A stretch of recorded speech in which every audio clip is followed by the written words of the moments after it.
സതീശ ചുവട് പിഴയ്ക്കരുത് എന്ന മുന്നറിയിപ്പ് മുതിർന്ന നേതാവ് VM സുധീരൻ നൽകാൻ തുടങ്ങിയിട്ട് കുറച്ചു ദിവസങ്ങളായി. മദ്യനയത്തിൽ LDFനെ കണ്ടുപഠിച്ചാൽ അവരുടെ ഗതി ഒരു നാൾ നമുക്കും വരുമെന്ന മുന്നറിയിപ്പ് സുധീരൻ മുന്നോട്ട് വയ്ക്കുമ്പോൾ എന്താണ് ചെയ്യേണ്ടത് എന്നത് മുഖ്യമന്ത്രിയുടെ കയ്യിൽ മാത്രം ഒതുങ്ങി നിൽക്കുകയാണിപ്പോൾ. കടന്നു പോകുന്നത് കനത്ത ജാഗ്രത വേണ്ടുന്ന ഒരു രാഷ്ട്രീയ സാഹചര്യത്തിലൂടെയാണ്. UDF സർക്കാർ അധികാരത്തിലിരിക്കുമ്പോൾ ജനങ്ങൾക്ക് നൽകിയ വാഗ്ദാനങ്ങളും മുൻപ് പ്രതിപക്ഷത്തിരുന്നപ്പോൾ നമ്മൾ ഉയർത്തിപ്പിടിച്ച നിലപാടുകളും അണിവിടെ തെറ്റാതെ കാത്തു സൂക്ഷിക്കാൻ നമ്മൾ ബാധ്യസ്ഥരാണ് എന്നാണ് മുഖ്യമന്ത്രിക്ക് മുന്നിൽ സുധീരൻ ഇവിടെ പറഞ്ഞു വെക്കുന്നത്. അതുകൊണ്ട് തന്നെയാണ് മുതിർന്ന കോൺഗ്രസ് നേതാവ് VM സുധീരൻ നൽകുന്ന ഈ മുന്നറിയിപ്പുകൾ രാഷ്ട്രീയത്തിൽ ഇത്രയേറെ പ്രസക്തിയേറുന്നതും.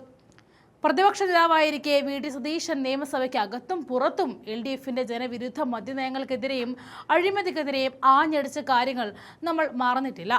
അന്ന് CPM കാട്ടിയ വഴിവിട്ട നീക്കങ്ങളെയും മദ്യമുതലാളിമാരുമായുള്ള അവശ്യത കൂട്ടുകെട്ടുകളും അതിശക്തമായിട്ടായിരുന്നു സതീശൻ നേരിട്ടത്. ആ നിലപാടുകളിൽ നിന്നും ഒരു ഇഞ്ച് പോലും പിന്നോട്ട് പോകരുത് എന്ന സുധീരന്റെ വാക്കുകൾ നിലവിലെ സാഹചര്യത്തിൽ ഒരു തിരുത്തൽ ശക്തിയായിട്ട് നമ്മൾ ഉൾക്കൊള്ളേണ്ടതുണ്ട്. ഡ്രൈ ഡേ ഒഴിവാക്കുവാനും ബാറുകളുടെ സമയം കൂട്ടുവാനും CPM നേതാക്കൾ മദ്യലോബികളുമായി നടത്തിയ രഹസ്യ ചർച്ചകളും കോഴ വിവാദങ്ങളും കേരളം കണ്ടതാണ്. അന്ന് CPMനെ ജനമധ്യത്തിൽ തുറന്നു കാണിച്ച പ്രതിപക്ഷം ഇന്ന് ഭരണപക്ഷത്തിരിക്കുമ്പോൾ തീരുമാനങ്ങൾ കൂടുതൽ സുതാര്യവും ജാഗ്രതയോടുകൂടിയായിരിക്കണം. നിയമസഭയിൽ ഇത്തരം പ്രപ്പോസലുകൾ വരുന്നതിന് മുൻപ് തന്നെ പാർട്ടി തലത്തിലും UDF മുന്നണി സംവിധാനത്തിലും കൃത്യമായ ചർച്ചകൾ നടത്തണമായിരുന്നു എന്നാണ് മുഖ്യമന്ത്രിക്ക് മുന്നിൽ സുധീരൻ പറയുന്നത്. അങ്ങനെ ഒരു നയരൂപീകരണം നടത്തിയിരുന്നെങ്കിൽ ഇന്ന് സമൂഹത്തിൽ ഉയർന്നു വന്നിട്ടുള്ള ആശങ്കകളും സംശയങ്ങളും പൂർണ്ണമായിട്ടും ഒഴിവാക്കാമായിരുന്നു. മദ്യവ്യാപനം തടയുക എന്ന ലക്ഷ്യത്തോടെ മുഖ്യമന്ത്രിയുടെയും എക്സൈസ് മന്ത്രിയുടെയും ശ്രദ്ധയിൽ ഇക്കാര്യങ്ങൾ നേരത്തെ തന്നെ പെടുത്തിയിട്ടുള്ളതാണ്.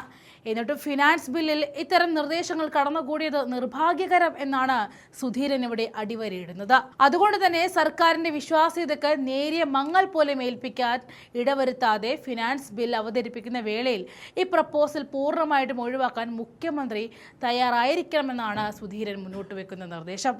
നേരെ ചൊവ്വേ കാര്യങ്ങൾ തുറന്നു പറഞ്ഞ് പൂർണ്ണമായ സുതാര്യം നിലനിർത്തി മുന്നോട്ട് പോയാൽ മാത്രമേ CPMന്റെ ജനവിരുദ്ധ രാഷ്ട്രീയത്തിന് ജനങ്ങൾ നൽകിയ ഈ ഭരണ തുടർച്ചയെ നമുക്ക് കാത്തു സൂക്ഷിക്കാൻ കഴിയൂ എന്നുകൂടി അദ്ദേഹം പറയുന്നുണ്ട്. ഇതോടൊപ്പം തന്നെ ഗൗരവമായിട്ട് കാണേണ്ട മറ്റൊരു വിഷയം കൂടി അദ്ദേഹം ഇവിടെ തുറന്നു കാണിക്കുന്നു. കരിമണൽ ഖനനമായിരുന്നു അദ്ദേഹം തുറന്നു വെച്ച ആ വിഷയം. കഴിഞ്ഞ LDF സർക്കാരിന്റെ കാലത്ത് മുഖ്യമന്ത്രിയുടെ മകളും CPM നേതാക്കളും ഉൾപ്പെട്ട കരിമണൽ കമ്പനിയുടെ അഴിമതി മാസപ്പടി വിവാദങ്ങളും അതിശക്തമായിട്ട് ഇവിടെ കത്തി നിൽക്കുകയാണ്. പരിസ്ഥിതിയെയും തീരദേശ ജനതയും കോർപ്പറേറ്റുകൾക്ക് പണയം വെക്കുന്ന CPM ശൈലി ഒരു കാലത്തും UDFന് ഉണ്ടാകരുത്. കരിമണൽ ഖനനത്തിന്റെ കാര്യത്തിൽ നിലനിൽക്കുന്ന എല്ലാ അവ്യക്തകളും നീക്കാനായിട്ട് സർക്കാർ അടിയന്തരമായിട്ട് ഇടപെടണം എന്നാണ് സുധീരൻ ഇവിടെ നിർദ്ദേശം നൽകുന്നത്. സംസ്ഥാനത്ത് യാതൊരുവിധ കരിമണൽ ഖനനവും അനുവദിക്കില്ല എന്ന് മുഖ്യമന്ത്രി പരസ്യമായിട്ട് പ്രഖ്യാപിക്കാൻ തയ്യാറാകണം. അഴിമതിയുടെയും ജനദ്രോഹ നടപടികളുടെയും കാര്യത്തിൽ CPM കാണിച്ച അതേ പാത പിന്തുടർന്നാൽ വരും ദിവസങ്ങളിൽ ജനങ്ങൾ നമുക്കെതിരെ തിരിയുമെന്ന യാഥാർത്ഥ്യം VD സതീശനും സർക്കാരും ഒന്ന് ഓർക്കണമെന്ന് കൂടി അദ്ദേഹം പറയുന്നുണ്ട്. കൂടാതെ മയക്കുമരുന്നിനെതിരെ പോരാടുകയും മറുവശത്ത് മദ്യവ്യാപനത്തിന് വഴിയൊരുക്കുകയും ചെയ്യുന്നത് സർക്കാരിന്റെ പ്രതിച്ഛായയെ ബാധിക്കുമെന്ന ശക്തമായ താക്കീതാണ് സുധീരൻ നൽകുന്നത്. അദ്ദേഹത്തിന്റെ വീഡിയോ കൂടി ചേർക്കുന്നു, കാണാം. കരുണാകരൻ, പ്രിയപ്പെട്ട കരുണാകരൻ കേരളത്തിൻ്റെ മുഖ്യമന്ത്രിയായിരുന്ന കാലത്ത് അദ്ദേഹമാണ് അന്ന് AP ഉദയഭാനു കമ്മീഷൻ റിപ്പോർട്ട് വന്നതിന് ശേഷം ഘട്ടം ഘട്ടമായി മദ്യത്തിൻ്റെ ഉപയോഗ ലഭ്യത കുറച്ചുകൊണ്ടുവരിക, മദ്യനിരോധനത്തിലേക്ക് കാലക്രമേണ നീങ്ങുക എന്ന ആശയം ഉന്നയിച്ചത്, നടപ്പാക്കാൻ ആരംഭിച്ചത്. അതിൻ്റെ തുടർച്ചയായിട്ടാണ് AK ആൻ്റണി ചാരായ നിരോധനം ഏർപ്പെടുത്തിയത്. അതിൻ്റെ തുടർച്ചയായിട്ടാണ് പ്രിയപ്പെട്ട ഉമ്മൻചാണ്ടി ബാറുകൾ നിരോധിച്ചുകൊണ്ട് കേവലം 29 ബാറുകൾ മാത്രമാക്കിയത്. ആ 29 ബാറുകളാണ് പിണറായിയുടെ ഭരണകാലത്ത് ഏതാണ്ട് ഒരു 1000-ഓളം ബാറുകളായി. ഞാനതിന് അന്നേ മുതൽ ഫൈറ്റ് ചെയ്യുന്നത്. എത്രയോ കത്തുകൾ കൊടുത്തു, എത്രയോ ലേഖനങ്ങൾ കൊടുത്തു, ബഹുമാനപ്പെട്ട ഹൈക്കോടതിയിൽ കേസ് നടത്തി. പക്ഷേ കാര്യമായ ഒരു ചലനമുണ്ടായില്ല എന്നുള്ളതാണ് യാഥാർത്ഥ്യം. ഏതായാലും ഇത് ഈ മദ്യത്തിനെതിരെയുള്ള കോൺഗ്രസിൻ്റെ UDF നേതൃത്വത്തിൻ്റെ കരുണാകരൻ്റെ കാലം മുതൽ പ്രത്യേകിച്ച് ഈ കർമ്മ പദ്ധതി, കോൺഗ്രസ് എന്നും മദ്യവിരുദ്ധ പ്രസ്ഥാനമാണല്ലോ. ലഹരിക്കെതിരാണ്, മദ്യത്തിനെതിരാണ്.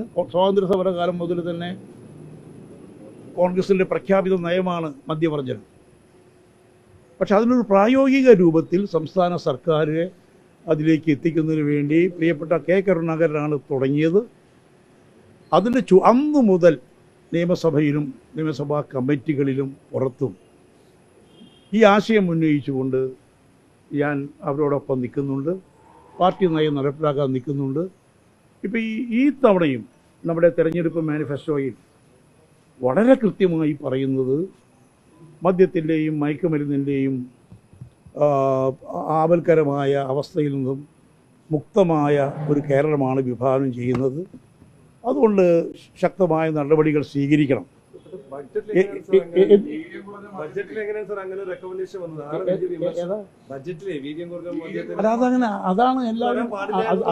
അതാണ് എല്ലാവരെയും ഇങ്ങനൊരു പ്രഖ്യാപനം തെരഞ്ഞെടുപ്പ് മാനിഫെസ്റ്റോയിൽ തന്നെ ഉൾപ്പെടുത്തിയതിന് ശേഷം പിന്നെ എങ്ങനെ വന്നു എന്നുള്ളത് ഇപ്പോഴും തിരിച്ചറിയാൻ സാധിക്കുന്നില്ല. ഞാൻ പറഞ്ഞു വന്നത് ഇതൊക്കെ കോൺഗ്രസിൻ്റെ പ്രഖ്യാപിത നയങ്ങളാണ്. കരിമണൽ ഖനനത്തിൻ്റെ കാര്യത്തിലും ആലപ്പുഴ തീരദേശത്ത് കരിമണൽ ഖനനത്തിനെതിരെ ശക്തമായ സമരം. ബഡ്ജറ്റിന്റെ കാര്യം മറുപടി പ്രസംഗത്തിൽ അല്ല, ഞാൻ സർക്കാരിൻ്റെ ഭാഗത്ത് നമുക്കറിയാം, ഈ സർക്കാരിൻ്റെ ഒരു പ്രത്യേകത എന്ന് പറയുന്നത് വളരെ ഭാവനാസമ്പന്നമായ നിരവധി കർമ്മ പദ്ധതികൾ ഉൾക്കൊള്ളുന്നതാണ്. ധനകാര്യ വകുപ്പിൻ്റെ ചുമതല കൂടി വഹിക്കുന്ന മുഖ്യമന്ത്രി സഭയിൽ അവതരിപ്പിച്ച ബജറ്റ് വളരെ ഭാവനാസമ്പന്നമായ നല്ല കർമ്മ പദ്ധതികളുണ്ട്. പക്ഷേ ഈ ഒന്ന് രണ്ട് കാര്യങ്ങളിലാണ് ഇപ്പോൾ നമുക്കൊരു വിയോജിപ്പ് വന്നിട്ടുള്ളത്. അതാണ് അദ്ദേഹത്തോട് ഞാൻ ഫോണിൽ വിളിച്ച് സംസാരിച്ചു. അത് കഴിഞ്ഞ് പിന്നീട് കത്തിൻ്റെ രൂപത്തിലും കൊടുത്തു. ഏതായാലും ഇതേ സംബന്ധിച്ചിടത്തോളം ഇന്ന് സമൂഹത്തിൻ്റെ സർവ്വതലത്തിൽ നിന്നും അഭിപ്രായം ഉയർന്നു വരുന്നുണ്ട്. സാമൂഹിക സംഘടനകൾ, സന്നദ്ധ സംഘടനകൾ, അതുപോലെ തന്നെ മത നേതാക്കൾ, രാഷ്ട്രീയ നേതാക്കൾ, എല്ലാ ഭാഗത്തു നിന്നും വരുന്നുണ്ട്. തീർച്ചയായും ജനവികാരം സർക്കാരിൻ്റെ ഭാഗത്തു നിന്ന് കണക്കിലെടുക്കും എന്ന കാര്യത്തിൽ എനിക്ക് അതിനെക്കുറിച്ച് അറിയാൻ വയ്യ. ഏതായാലും ജനവികാരം തീർച്ചയായും ഉൾക്കൊള്ളും എന്ന ശുഭപ്രതീക്ഷയാണ് എനിക്കുള്ളത്. അപ്പം അതുകൊണ്ട് ഞാൻ പറഞ്ഞു വന്ന കാര്യം, മഹേശൻ്റെ കാര്യത്തിൽ ഒരു വിട്ടുവീഴ്ചയുമില്ല. ശക്തമായ നിലപാടുമായി മുന്നോട്ട് പോകും. കാരണം സത്യം പുറത്തു കൊണ്ടുവരണം, നീതി നടപ്പാക്കണം. അധികാരത്തിൻ്റെ തണലിൽ, സ്വാധീനത്തിൻ്റെ തണലിൽ വഹിക്കുന്ന പദവികളുടെ പേരിൽ ഒരു കുടുംബത്തിന്, ആ സ്വാധീനം ഉപയോഗിച്ചുകൊണ്ട് ഒരു കുടുംബത്തിന് നീതി നിഷേധിക്കുന്ന ഒരു രീതി ഉണ്ടാകാൻ പാടില്ല. അതുകൊണ്ട് ശക്തമായ വേണ്ടി മുന്നോട്ട് പോകണം. കരിമണലിന്റെ കാര്യത്തിൽ താങ്കളത് പറഞ്ഞു തുടങ്ങി. കരിമണലിന്റെ കാര്യം പറഞ്ഞു തുടങ്ങി. അല്ല, അതിപ്പോൾ എങ്ങനെ വന്നു എനിക്ക് അറിഞ്ഞുകൂടാ. ഏതായാലും ഈ ഒരു സൂചന വന്നപ്പോൾ തന്നെ ആലപ്പുഴയിലെ ജനങ്ങളുടെ മനസ്സിൽ വലിയ ആശങ്കയുണ്ട്. തീരദേശത്തെ ജനതയ്ക്ക് വലിയ ആശങ്കയുണ്ട്. അത് തീരദേശ ജനത പലതരത്തിലും പ്രകടിപ്പിച്ചിട്ടുണ്ട്. കാരണം ഞാനവിടെ MP ആയിരുന്ന കാലത്താണ്, അന്ന് UDF സർക്കാരാണ് പിന്നെ കരിമണൽ ഖനനത്തിന് അനുമതി നൽകിയത്. സമാധാനപരമായി വ്യവസ്ഥാപിതമായി കാര്യങ്ങളൊക്കെ ജനങ്ങളുടെ എതിർപ്പ് അറിയിച്ചതിന് ശേഷവും കാര്യമായൊരു നീക്കം വരാതെ വന്നതിനെക്കൊണ്ട് ഞാൻ ഇപ്പോൾ ഓർക്കുന്നുണ്ട് ശക്തമായ സമരം. 2003 നവംബർ 16 ഒലരിക്കൽ മുതൽ ആലപ്പുഴ വരെയുള്ള തീരത്ത് 10,000 പങ്കെടുത്ത വലിയ മനുഷ്യക്കോട്ടയെ രൂപം കൊണ്ടുവന്നു. നമുക്കറിയാം, അന്നത്തെ ഗവൺമെൻറ്, UDF ഗവൺമെൻറ് ജനാധിപത്യ വിശ്വാസികളാണ്, ജനാധിപത്യത്തിൽ വിശ്വസിക്കുന്നവരാണ്, ജനവികാരം മാനിക്കുന്നവരാണ്. അതുകൊണ്ട് തന്നെ ആ ഗവൺമെൻറ് തൊട്ടടുത്ത ദിവസം തന്നെ ആ തീരുമാനത്തിൽ നിന്നും പിന്തിരിക്കുന്ന നടപടിയാണ് സ്വീകരിച്ചത് എന്നുള്ളത് ഈ അവസരത്തിൽ ഞാൻ എടുത്തു പറയാൻ ആഗ്രഹിക്കുന്നു. പിന്നെയും ഒരു കാര്യം എടുത്തു പറയുന്നു. അന്ന് എല്ലാ കക്ഷികളുമുണ്ട്. അന്നത്തെ നമ്മുടെ ഒരു മുദ്രാവാക്യമുണ്ട്, ഒരു മേഖലയിലും ഖനനം പാടില്ല. സ്വകാര്യ മേഖലയിലോ പൊതുമേഖലയിലോ സംയുക്ത മേഖലയിലോ കരിമണൽ ഖനനം പാടില്ല എന്നുള്ള ആവശ്യത്തെ മുൻനിർത്തിയാണ് അന്ന് സമരം നടത്തിയത്. ഏറ്റവും വലിയൊരു വൈരുദ്ധ്യം, ഈ സമരത്തിൽ അന്ന് CPM പങ്കാളിയായിരുന്നു. CPM പങ്കാളിയായിരുന്നു. ആ CPM ഇപ്പോൾ ബഹുമാന്യനായ പിണറായി മുഖ്യമന്ത്രിയായിരുന്ന കാലത്ത് കുട്ടനാടിൻ്റെ രക്ഷയ്ക്ക് വേണ്ടി എന്ന് പറഞ്ഞ് മണൽ നീക്കണം എന്ന് പറഞ്ഞുകൊണ്ട്, കാരണം കുട്ടനാടിൻ്റെ രക്ഷയ്ക്ക് വേണ്ടി ചെയ്യേണ്ട കാര്യങ്ങളൊന്നും ചെയ്തിട്ടില്ല. കുട്ടനാടിൻ്റെ രക്ഷയ്ക്ക് വേണ്ടി ആദ്യം ചെയ്യേണ്ടത് തോട്ടപ്പള്ളി സ്പിൽവേ അതിൻ്റെ ഷട്ടറുകൾ കേടുപാടുകൾ പരിഹാരം ഉണ്ടാക്കുക, റിപ്പയർ ചെയ്യുക, അല്ലെങ്കിൽ നല്ല പ്രവർത്തനക്ഷമമായ ഷട്ടറുകൾ സ്ഥാപിക്കുക എന്നുള്ളതാണ്.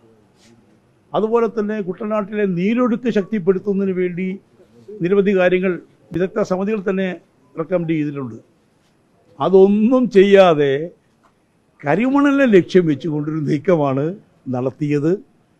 നമുക്കറിയാം, ആ നീക്കത്തിൻ്റെ അതേ സമയത്ത് തന്നെയാണല്ലോ ഇപ്പോൾ ചർച്ച ചെയ്യുന്ന അവിടെ മാസപ്പടി കേസുകളൊക്കെ ഉയർന്നു വന്നിട്ടുള്ളത്.